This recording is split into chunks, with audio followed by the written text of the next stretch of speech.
quedaba una pregunta que era, ¿en qué condiciones debe actuar una empresa extranjera o nacional también, cualquiera, en la Argentina en cuanto a su formación societaria? En grandes tramos, la 19.550, que es la ley de sociedades, explica bastante detalladamente respecto de las sociedades argentinas su inscripción en la Inspección General de Justicia, que no siempre es fácil, solía ser bastante rigurosa en algunos casos que me ha tocado intervenir.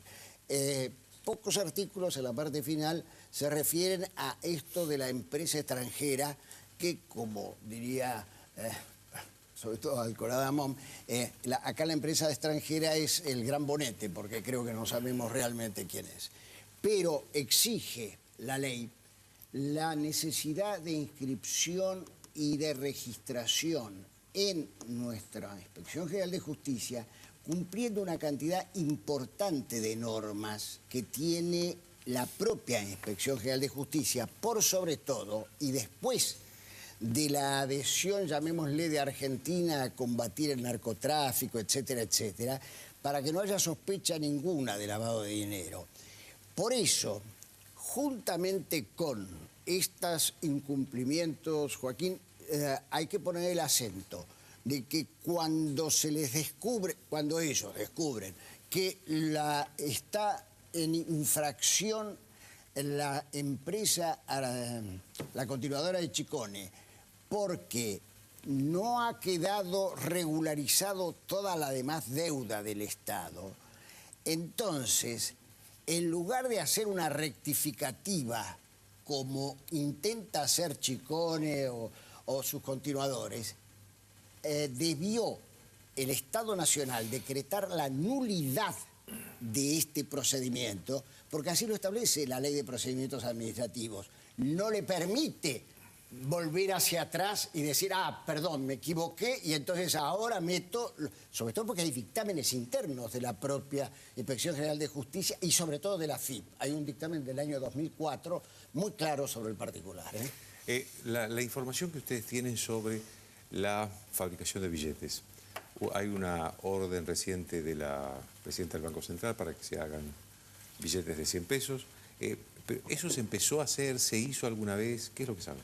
Lo que sabemos, en base a fuentes que obviamente participaron de esa operatoria y fue información publicada y no es desmentida, es que la última semana de diciembre se decretó un asueto para el personal de la Casa de la Moneda y desde ahí se llevó tinta oficial, se llama tinta OBI, y papel moneda oficial desde la Casa de Moneda a Chicone. El relato que sale de adentro de la planta después es que en enero ni siquiera había un contrato oficial con el gobierno. Se hicieron las pruebas, diferentes pruebas para efectivamente imprimir papel moneda. Se hizo una impresión calcográfica, una impresión offset y además se numeraron billetes. Hay dos versiones, que esos tres pasos se hicieron en conjunto, o sea que habría casi billetes hechos, y otra versión es que se hicieron por separado, o sea, se probó la máquina calcográfica, se probó la máquina offset y se probó por separado la máquina numeradora. Hugo, ¿cuál es, digamos, la situación hoy de esa resolución del presidente de la presidenta del Banco Central? ¿Se podría empezar a imprimir en los próximos días? ¿Se está imprimiendo? Esa orden está vigente y de hecho uno de los trucos que se ha hecho es, en el año 2010, en los meses previos al faltante de billetes, el Banco Central había hecho una suerte de compulsa o comparación de ofertas entre Casa de Moneda de Chile, que ofertaba muy poco, estaba en muy baja condición de emitir billetes, la de Brasil, Volt y Casa de Moneda.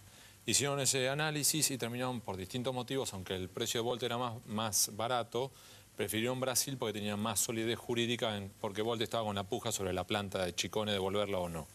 Optaron por Casa de Moneda de Brasil. Esta vez lo que han hecho es distinto. En vez de hacer esa compulsa, lo que han tomado es la decisión. Es Casa de Moneda la que define y le comunica al Banco Central, eso tenemos la copia del dictamen, le informa directamente, yo voy a subcontratar, voy a contratar a Chicone.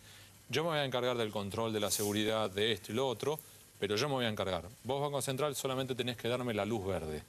Y con eso le evitaron al Banco Central tener que tomar la decisión sobre hacer una compulsa de precios o buscar distintos oferentes. Ya le llegaron con, si fuera el paquete cerrado, esto es lo que tenemos.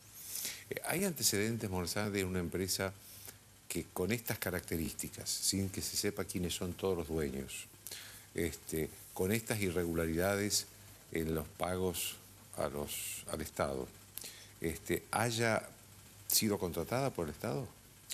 Yo no tengo ningún antecedente, ni de ello, ni de que ningún ministro en toda la historia de mi país haya puesto el aval para que se haga algo a contrapié de la normatividad vigente.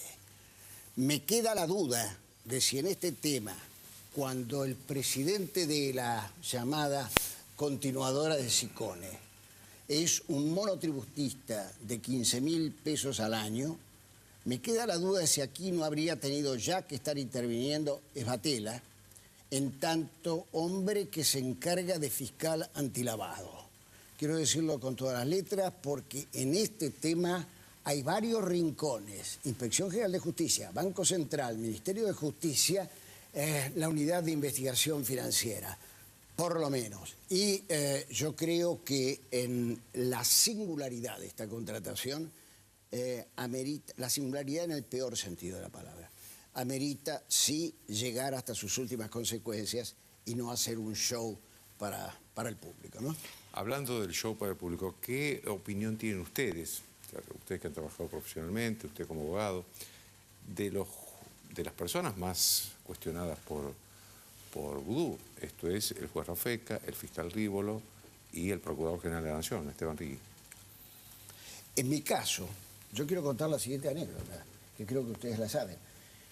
Cuando ustedes estaban trabajando, uno en Clarín, otro en La Nación, respecto de todo este tema, había pasado unos 5 días o 6 días, y yo transité Comodoro Pi, donde están los juzgados federales, para saber qué impulso se le había dado a esta causa desde el punto de vista de algún fiscal o de la Procuración General, porque no nos olvidemos que Rigui es el jefe de todos los fiscales. Entonces, cuando comprobé de que nada entre dos platos, presenté un escrito ante la Procuración General de la Nación.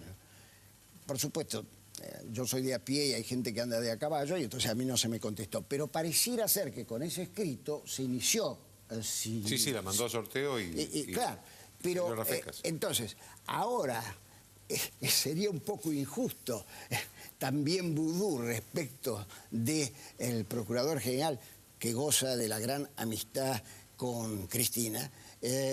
Sería injusto porque si alguna cosa yo tenía para reprocharle era su quietud frente a lo que estos caballeros estaban trabajando en la prensa escrita, ¿no?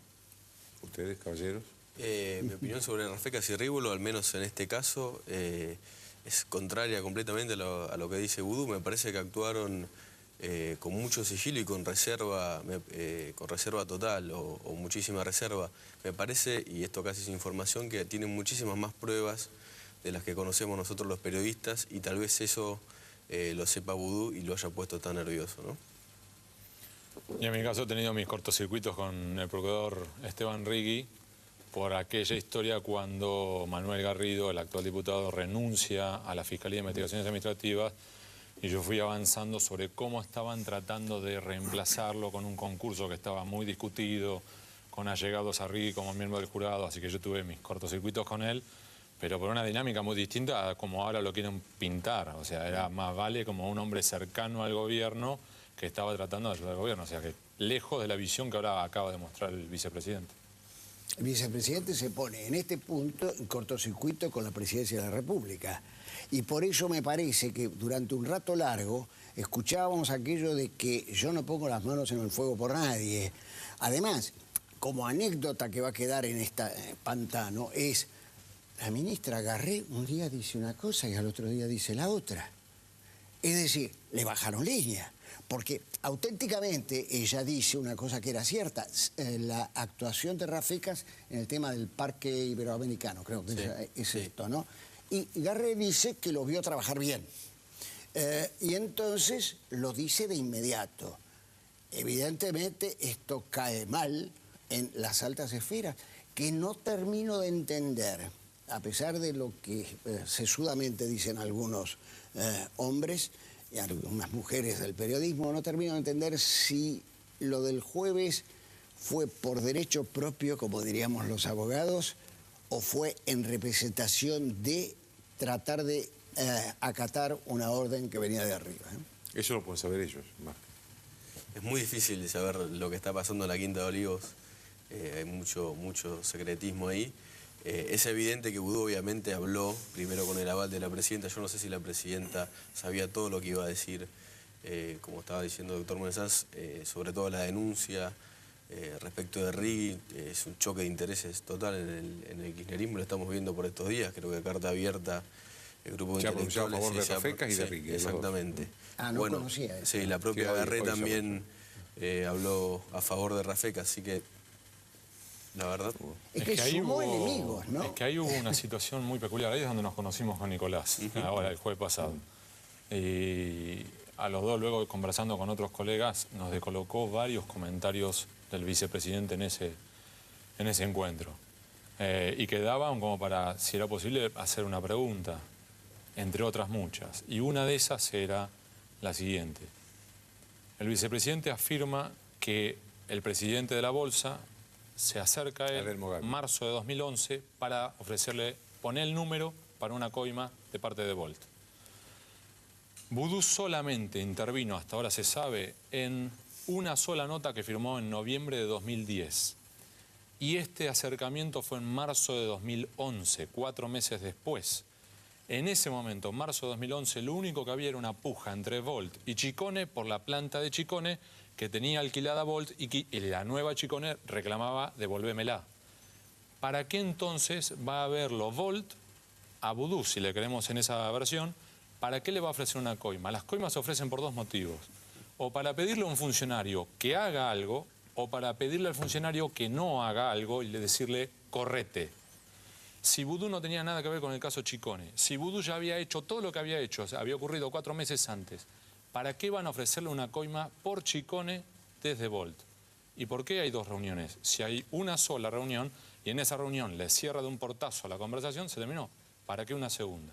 Eso hubiera sido interesante, pero no tuvimos la chance de preguntar. Eso es las reuniones que no están documentadas en la... No, sí están documentadas. están No están documentadas. No están documentadas las del estudio de Rigui. Está bien. Muy bien, señores. Gracias. Una pausa.